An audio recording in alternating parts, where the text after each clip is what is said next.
शंकर पर जल चढ़ाने का जो भाव वर्णित किया जाता है कि हम शंकर को मंदिर में जाकर जल चढ़ाते हैं तो खड़े खड़े चढ़ाएं कि बैठकर चढ़ाएं। बहुत ध्यान देना साहब।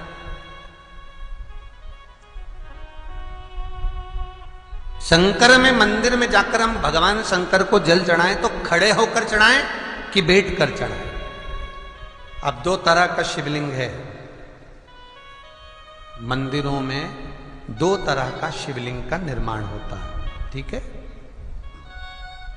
एक विष्णु शिवलिंग, एक शक्ति पार्वती शिवलिंग। दो तरह का शिवलिंग मंदिरों में होता है, दो तरह का शिवलिंग मंदिरों में होता है, समझ लेना बहुत अच्छी तरह से। एक शिवलिंग वो होता है जो जमीन पर डायरेक्ट जलाधारी रहती है, शिवलिंग रहता है, ऐसी जलाधारी पूरी की पूरी, और शिवलिंग जमीन पर रखा रहता है, भूमि पर रखा रहता है, डायरेक्ट जमीन पर। आप जल ले जाकर चढ़ाए, निकल गया रास्ते से। एक शिवलिंग जो जमीन पर डायरेक्ट शंकर भगवान की जलाधारी और शिवलिंग रखा रहता है, वो शक्ति शिवलिंग कहलाता है। माता पार्वती का हस्त कमल उस शिवलिंग के सम्मुख में, और दूसरा शिवलिंग एक डमरू जैसा होता है। अब वो हम उसको कैसे वर्णन, एक डमरू शिवलिंग होता है, ऐसा उसका स्टैंड होता है, ऐसा स्टैंड होता है, नीचे शिवलिंग रखने की जगह होती, फिर ऐसा होता है, फिर उसके ऊपर इस तरह शिवलिंग रखा होता है। देख, दर्शन करें आप लोगों ने।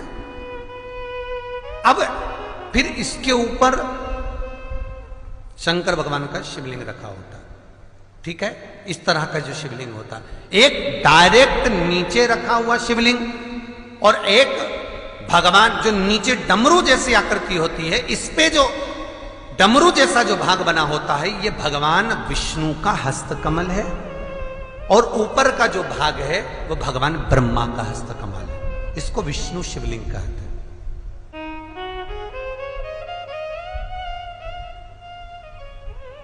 इसको हरीश्वर महादेव भी कहा जाता है। कौन सा महादेव कहते हैं?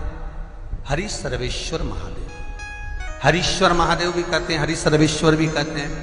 तो डमरू जैसा जो शिवलिंग का निर्माण हुआ है मंदिर में, अगर शिवलिंग ऊंचा है, शिवलिंग थोड़ी सी हाइट पर है, ऊंचाई पर है, और डमरू जैसा भाग फिर उसके ऊपर जलाधारी के बाद शिवलिंग निर्माण किया गया है, तो वो विष्णु शिवलिंग कहलाएगा, वो हरीश्वर शिवलिंग कहलाएगा, वो हरिवंश शिवलिंग कहलाएगा, हरीश्वर कहलाएगा। और जो डायरेक्ट सीधे जो रखा हुआ है, 12 ज्योतिर्लिंग के अगर आप दर्शन करेंगे तो कहीं पर भी आपको विष्णु शिवलिंग नहीं मिलेगा, केवल एक नागेश्वर को छोड़कर। कहां पर छोड़कर? जम के बोलिए। केवल एक नागेश्वर, नागेश्वर को छोड़कर बाकी के जितने 12 ज्योतिर्लिंग में शिवलिंग के दर्शन करोगे सब शक्ति शिवलिंग मिलेंगे, सब जमीन पर।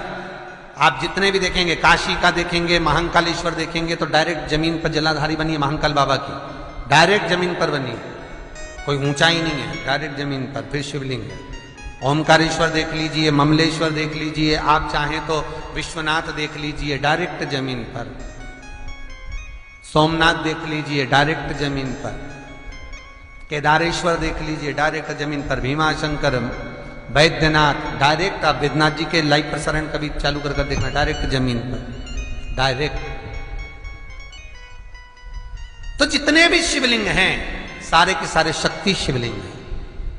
जो डमरू के भाग पर रखा हुआ है वो हरीश्वर शिवलिंग, विष्णु के हस्तकमल पर जो रखा है, तो शास्त्र कहता है आप शक्ति शिवलिंग का जब जब अभिषेक करें, बहुत ध्यान रखना अपनी जिंदगी में इस प्रसंग को श्रावण के महीने में बहुत ध्यान रखना। आपके आसपास में भी मंदिर हो तो उस पर ध्यान रखना।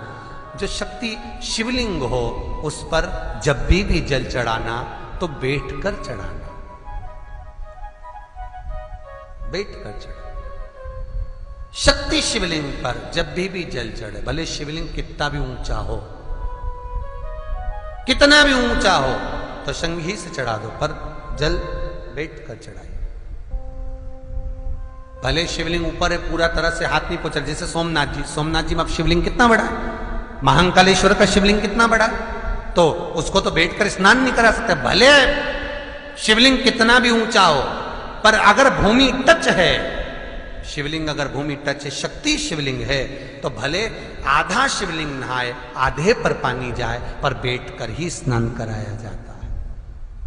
और महाराज यदि हरीश्वर शिवलिंग है, अर्थात भगवान विष्णु के हस्त कमल पर, ब्रह्मा के हस्त कमल पर यदि शिवलिंग है, तो वो शिवलिंग का जब भी स्नान कराएंगे, अभिषेक कराएंगे, पूजन कराएंगे, तो खड़े होकर ही करना है। और खड़े होने का भी तरीका होता है, दोनों चरण बराबर में रखकर कभी भी शंकर भगवान के शिवलिंग का स्नान नहीं कराया जाता। महाराज दोनों चरण बराबर रखकर, अगर हरीश्वर शिवलिंग है, किसी मंदिर में शंकर को जल चढ़ाने के लिए आप गए हो और शंकर को जल चढ़ा रहे हो, तो हरीश्वर अगर शिवलिंग है तो दोनों पांव बराबर रखकर नहीं, एक सीधा चरण थोड़ा सा आगे रखिए और उल्टा चरण थोड़ा सा पीछे रखकर भगवान शंकर का जलाभिषेक करने पर लक्ष्मी जैसे अपने चरण रहते हैं, भगवान शंकर उसी तरह से लक्ष्मी को दौड़ाते हुए अपने घर में प्रवेश करा। लक्ष्मी भागती हुई, अगर जो पुष्टि मार्ग से जुड़े होंगे, जो भगवान ठाकुर जी की सेवा करते हैं, पुष्टि मार्ग से जुड़े हों, श्रीमद वल्लभाचार्य जी से, वल्लभ कुल बालकों से जिनका ब्रह्म संबंध हुआ है, ऐसे अगर जीव हैं, वैष्णव जीव हैं, तो वो दर्शन करते होंगे ठाकुर जी, यमुना जी और महाप्रभु जी का। तो कैसा दर्शन करेंगे? श्रीनाथ जी का दर्शन करेंगे तो दोनों पांव श्री जी बाबा के, मेरे ठाकुर जी के बराबर पर है, नाथ द्वारा वाले श्री जी बाबा के, गोवर्धन नाथ जी के दोनों पांव चरण बराबर। श्रीमद वल्लभाचार्य जी का दर्शन करेंगे तो दोनों चरण बराबर के फोटो में मिलेंगे। पर यमुना जी का अगर आप दर्शन करेंगे, पटरानी यमुना जी का जब दर्शन करेंगे, तो यमुना जी का चित्र का दर्शन करेंगे, तो यमुना हमेशा एक पांव यमुना जी का आगे मिलता है। क्यों? जो वैष्णव ठाकुर का दर्शन करे, श्रीमद वल्लभाचार्य जी के अनुसार भगवत चर्चा करे, उसके यहाँ यमुना भक्ति निरंतर प्रवेश करती जाए, इसलिए भागता हुआ चरण, दौड़ता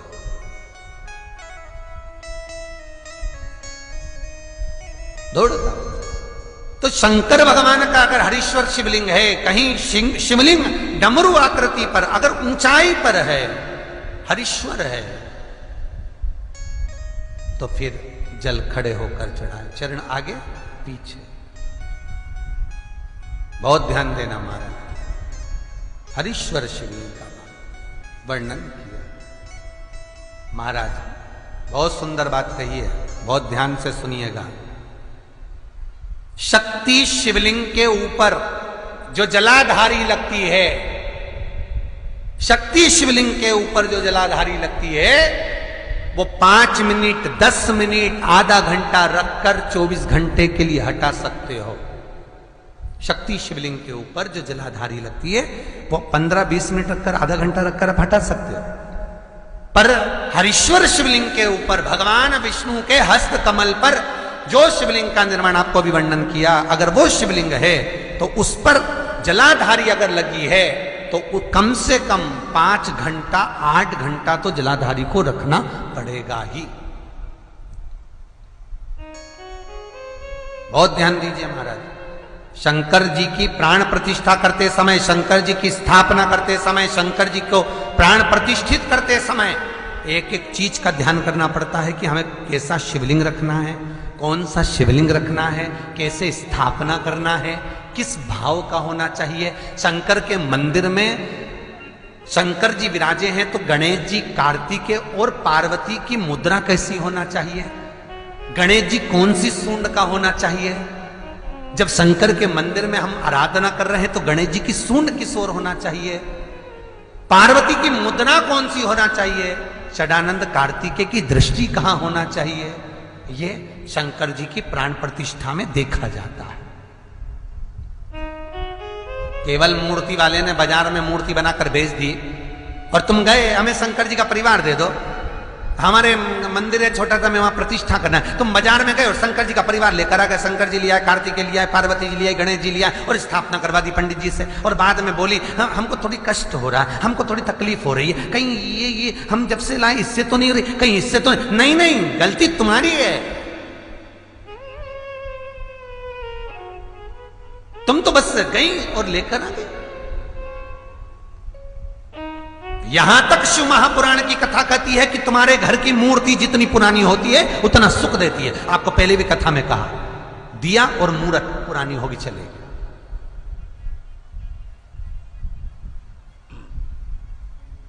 पुरानी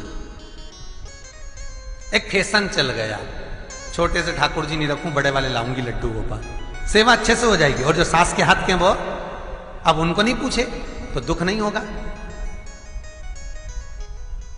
दुख तो होगा। महाराज घर में जेठानी के आने के बाद देवरानी आती है और सास देवरानी से बहुत लाड लड़ाती है। छोटी बहू है, ले साड़ी पहन ले, ये ले रकम ले, ये ले हैं। सास जब छोटी को बहुत कुछ करती है तो जेठानी का जीवड़ा जलता कि नहीं जलता? बोलो तो सही, थोड़ा बहुत तो लगे, बताओ हमको तो कभी नहीं करा, हमको तो ऐसा करे ही नहीं, हमको तो ऐसा करे ही नहीं। उसी तरह आप नए भगवान लेकर आ गए, नई ठाकुर जी लेकर आ गए और छोटे ठाकुर जी पहले के हैं। भगवान को लगता है बताओ नए से लाड लड़ा रही, उसको वस्त्र पहना रही, आभूषण पहना रही, मुझे आभूषण तक नहीं, वस्त्र नहीं, जैसे हैं वैसे ही लुढ़क जाते हैं, कौन पहनाए? कोई ने कहा इनको क्यों नहीं पहनाती, छोटे हैं पहनाते नहीं बनता, भाव से पहनाओगे सब पहने। शिव महापुराण की कथा कहती है जितनी मूर्ति छोटी होती है, अंगुष्ठ के आकृति से जितनी मूर्ति छोटी होती चली जाती है उतना सुख प्रदान